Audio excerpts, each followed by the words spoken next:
Sarah Motion est une locataire en colère.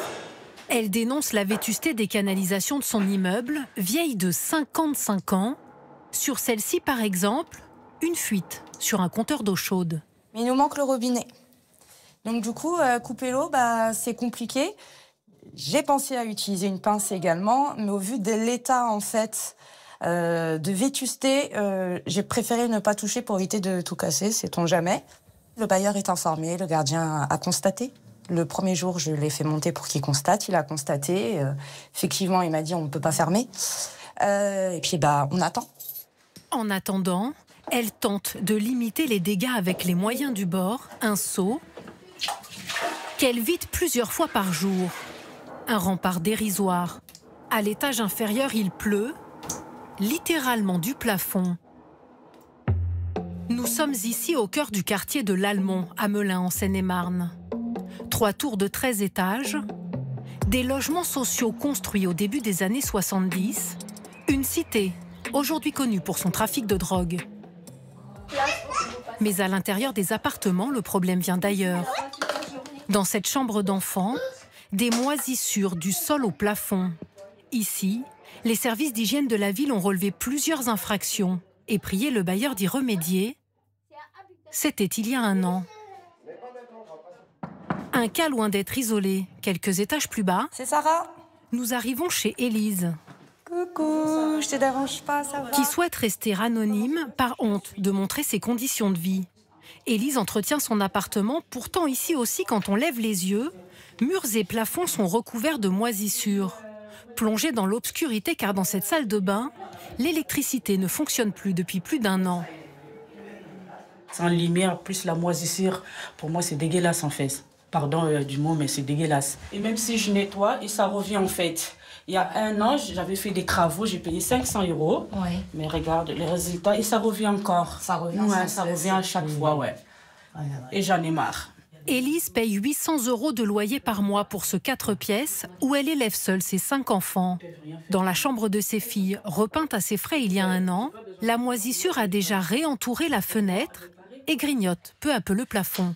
J'ai contacté l'assurance. L'assurance, ils sont venus. Ils ont dit que le problème, c'est pas eux, c'est les bailleurs. Et les bailleurs, ils sont déplacés. Du coup, ils ont dit qu'il y a un petit souci au niveau des façades. Et donc, ils vous ont conseillé de faire quoi? Rien du tout. Rien du tout? Pas exactement. 4 mois après avoir signalé ses problèmes, Élise reçoit ce courrier du bailleur social. Pour éviter l'apparition d'humidité dans votre logement, voici quelques conseils. Il faut ouvrir les fenêtres au moins une demi-heure par jour. Pour ôter les traces de moisissure, nous vous conseillons de nettoyer toutes les traces avec du vinaigre blanc. Quand je reçois le courrier, dire que comme quoi qu'il fallait aérer, j'ai dit mais il se fout de moi. Alors que je paye mon loyer à temps, l'assurance, je fais tout ce qu'il faut. Mais au final, je ne suis pas aidée au retour, quoi. C'est triste. C'est triste. Habitat 77, propriétaire de cette résidence, est le premier bailleur social de Seine-et-Marne. Il gère plus de 17 000 logements sur une centaine de communes du département. Son président, Denis Julmier, a tenu à nous montrer cette résidence flambant neuve à Saint-Fargeau-Ponthierry. 900 millions d'euros d'investissement d'ici à 2030 pour construire 3 000 logements comme celui-ci et en réhabiliter 6 000 autres. Un programme qui n'inclut pas les 3 tours à Melun. Nous lui montrons nos images. Selon lui, la présence de dealers empêcherait toute rénovation d'ampleur. On ne pourra pas engager une transformation majeure de ces résidences si on n'a pas résolu avec l'État, avec nos partenaires, la problématique du point de deal. Ça ne servira à rien, mais on veillera évidemment à ce qu'il y ait des réponses précises qui soient faites et qui iront dans le sens de logement décent, évidemment. Il affirme avoir investi 330 000 € depuis le début de l'année pour réparer des dégradations dans les parties communes. Vitres, ascenseurs ou peintures notamment. Mais en quelques mois, les dégâts des eaux à répétition ont fait apparaître des cloques sur les peintures neuves.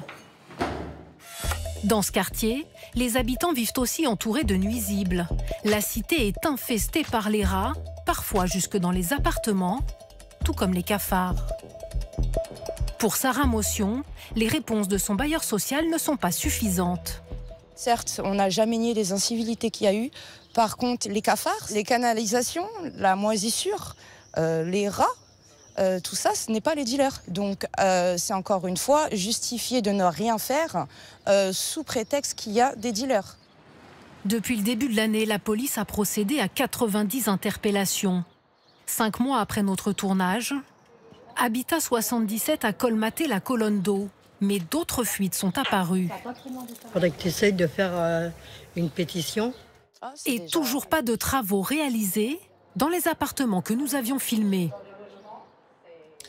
Alors, est-ce la fin du HLM à vie? La question revient dans le débat public alors que les demandes explosent partout en France. 2,7 millions de ménages attendent un logement social.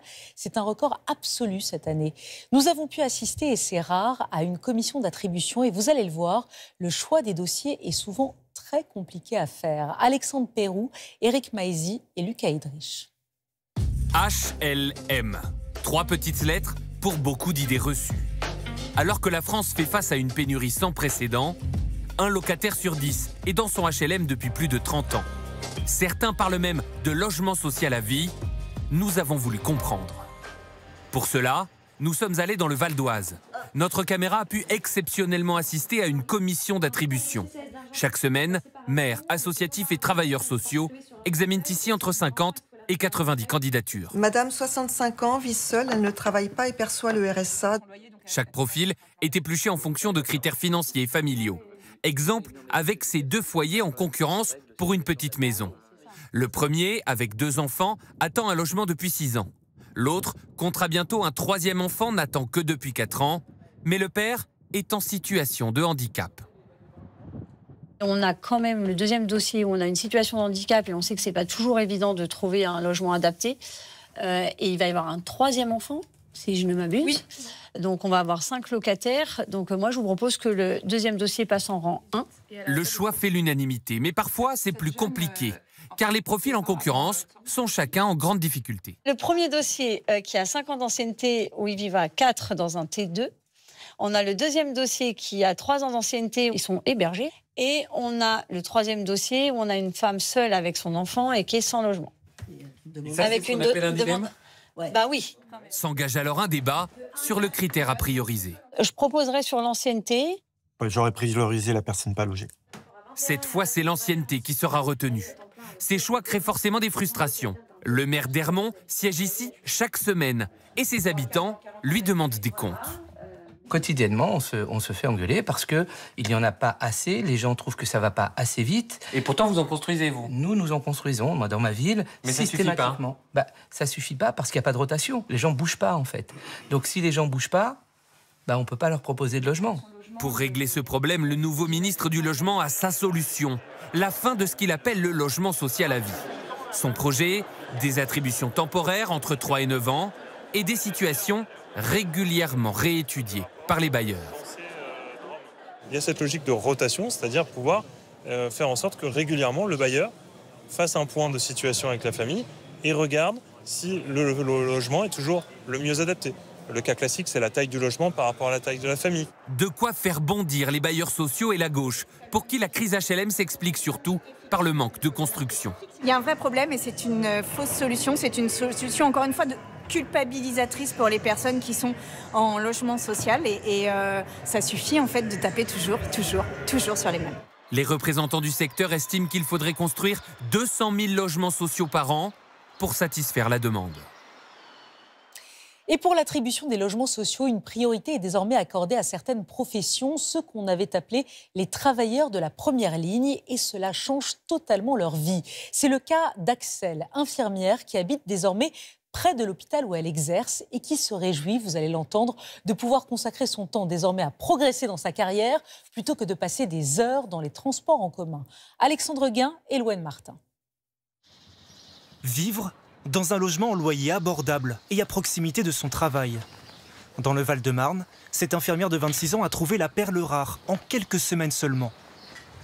C'est une grande pièce ouverte, donc avec le salon, la salle à manger et la cuisine aménagée juste ici. Un logement social tout neuf, près de 50 mètres carrés, qu'elle n'aurait jamais pu obtenir sans l'intervention de son employeur. Et enfin, la grande chambre qui fait aussi bureau. Elle paye un loyer de 760 €. C'est 400 € de moins par rapport à la moyenne du marché.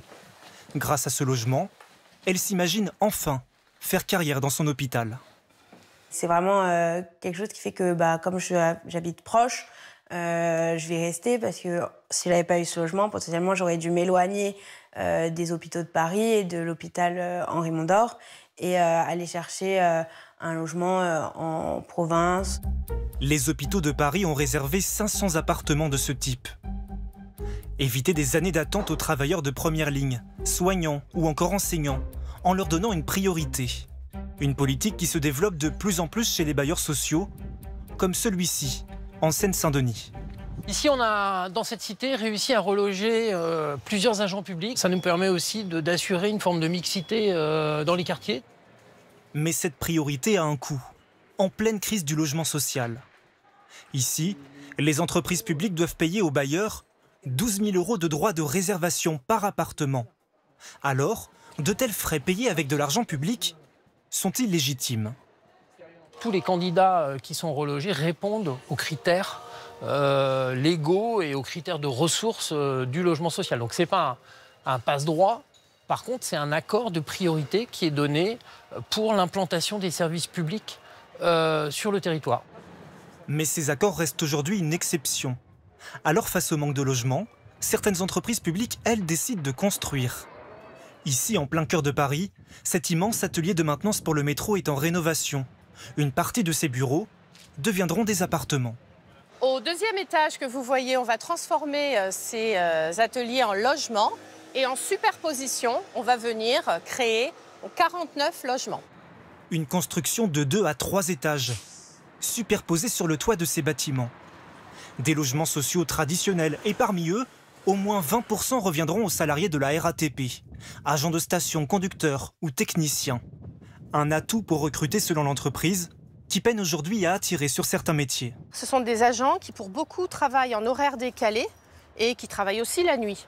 Donc la question de la distance entre le domicile et le lieu de travail, en plus à l'heure où bien sûr il n'y a pas de transport en commun, c'est une question qui est absolument essentielle. D'ici 10 ans, l'entreprise vise plus de 2000 créations de logements sur ses sites industriels. Et puisqu'on parle de création de logements, des anciennes prisons, des vieux hôpitaux, des entreprises désaffectées, désormais, les bailleurs sociaux font preuve d'une grande imagination pour transformer des immeubles en HLM, comme vous allez le voir à Paris ou encore à Lyon. C'est ici Cécile de la Guérivière, Augustin François Poncet et Jean-Pierre Rivalin. C'était l'une des portes d'entrée de la ville de Paris sous l'Ancien Régime. Aujourd'hui, Hector Hernandez y habite. Là, on voit mes 3 fenêtres. Mais alors, c'est salon, il y a la chambre de notre garçon et notre chambre à nous. Le lieu servait au commis du roi pour taxer les marchandises qui rentraient. Maintenant, dans le pavillon, des logements sociaux. À la première visite, une grande surprise pour Hector Hernandez. Je l'ai pris pour une blague, je pensais qu'on se moquait un petit peu de moi. Mais quand on a ouvert et qu'ils nous ont fait y pénétrer, on se dit, quand même, c'est... Et une fois à l'intérieur, on se dit, mais c'est pas possible, c'est trop bien. On y reste.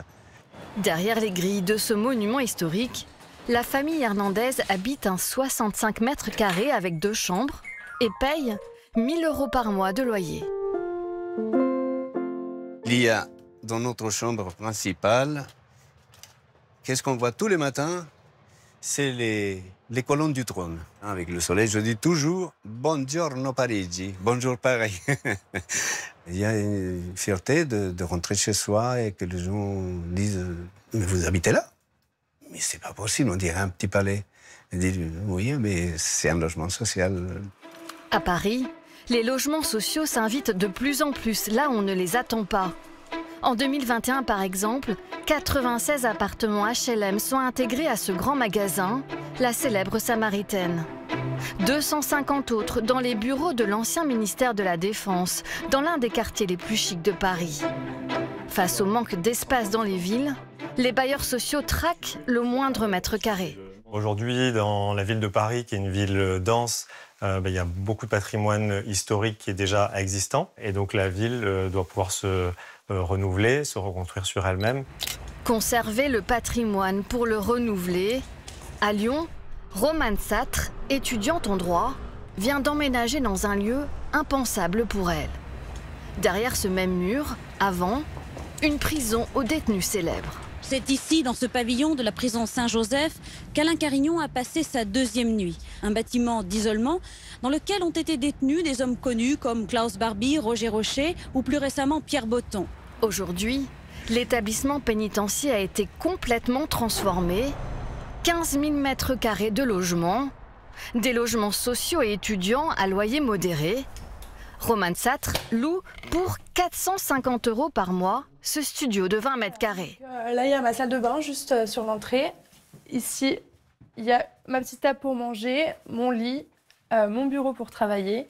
Et ici, il y a ma cuisine. C'est un petit peu plus grand qu'une cellule de prison. Oui, un peu plus grand, oui. Et on y pense malgré tout, parfois. Oui, parfois j'y pense, oui. Oui. Bah, ça fait un peu bizarre. Difficile pour elle d'ignorer en effet les anciens habitants des lieux, les centaines de détenus dans les cellules alignées, ici, leurs anciennes galeries de circulation, ou encore une des portes d'entrée de la prison. Et même, dans les sous-sols, ce tunnel intact, recouvert de fresques peintes par des prisonniers. C'est vraiment très intéressant d'avoir la chance de voir ça encore et que ça n'a pas été détruit par des rénovations actuelles. Des rénovations de bâtiments historiques qui inspirent actuellement d'autres projets de transformation partout en France. Au total, 2,7 millions de ménages attendent un logement social, un nouveau record. Et on va se pencher maintenant sur les chiffres du logement social en France avec vous, Dorothée Lachaud. Mais ce soir, vous n'êtes pas seule. Et non, dans le cadre de l'opération Duodet, sur laquelle vous allez évidemment revenir après, Léa, nous avons préparé cette chronique ensemble avec Louis Boutonnet, qui a 20 ans et qui, je peux vous le dire, a bien travaillé notre sujet de ce soir. Eh bien, bonsoir Louis. Bonsoir. Je vous pose donc la question, combien y a-t-il de logements sociaux en France aujourd'hui? Aujourd'hui, en France, Léa, on compte 4 600 000 logements HLM et ces logements, ils sont occupés par 10 400 000 personnes. Et sur leur profil, ce qu'on peut vous dire, Léa, c'est qu'il s'agit principalement de personnes seules, mais aussi de familles monoparentales et de familles nombreuses. Quant à leur profession, la moitié des occupants sont employés ou ouvriers. Et alors, on le sait, on l'a vu dans les reportages, le parc actuel est insuffisant pour répondre à la demande. Il est effectivement, Léa, très insuffisant, car on comptait fin 2024 2 700 000 demandes en attente, et parmi ces demandes, seulement 1 sur 7 était satisfaite. Et ce qu'on a pu constater, c'est que c'est encore plus difficile dans les régions où la demande est la plus forte. En Île-de-France, par exemple, Léa, on considère qu'il faut aujourd'hui 10 ans d'attente en moyenne pour obtenir un logement social. Eh bien, merci à tous les deux pour cette chronique. Louis, un mot sur vous. Vous êtes étudiant en licence en sciences politiques. Vous rêvez de devenir journaliste, je crois. Mais attention, pas n'importe où. Effectivement, pas n'importe où, Léa. Je rêve de devenir journaliste politique au Québec, parce que pour moi, le Québec a une place particulière, parce que c'est une province, je dirais même presque un pays, traversé par des dynamiques politiques profondes, une dynamique politique d'un pays, d'une province qui se cherche dans un pays qu'est le Canada, mais aussi un retour des velléités indépendantistes 30 ans après le dernier référendum sur l'indépendance. Et je crois même que vous faites des nuits blanches, tellement vous êtes obsédé, tellement vous avez une passion pour le Québec, l'histoire du Québec, son histoire politique. C'est vrai, ça? Et effectivement, cette passion m'habite tellement que pour chaque échéance électorale, je fais des nuits blanches afin de ne rater aucun événement politique québécois. Alors, quand vous avez appris que vous étiez sélectionné pour le Duodet, qui est, on le rappelle, une journée de découverte en entreprise pour les personnes en situation de handicap, qu'est-ce que vous avez ressenti, Louis? Et qu'est-ce que vous ressentez ce soir d'être là sur le plateau du 20h? J'étais très heureux d'avoir pu, pendant ces 2 jours, contribuer à la construction d'une chronique, mais aussi voir toutes les étapes de construction d'un JT et tous ces acteurs de cette fourmilière qui était le JT, et de voir que le métier de journaliste était compatible avec ma pathologie, car moi je suis atteint d'une paralysie cérébrale qui affecte principalement ma capacité à me déplacer, mais ces 2 jours m'ont montré que le métier de journaliste était complètement compatible avec cette pathologie. Et oui, c'est totalement compatible, vous avez raison, et on était très contents avec Dorothée, avec toute l'équipe du 20h, de vous accueillir, Louis, pendant ces 2 jours. Vous étiez là, vous avez observé tout et tout le monde et tous les métiers de ce 20h. Merci infiniment.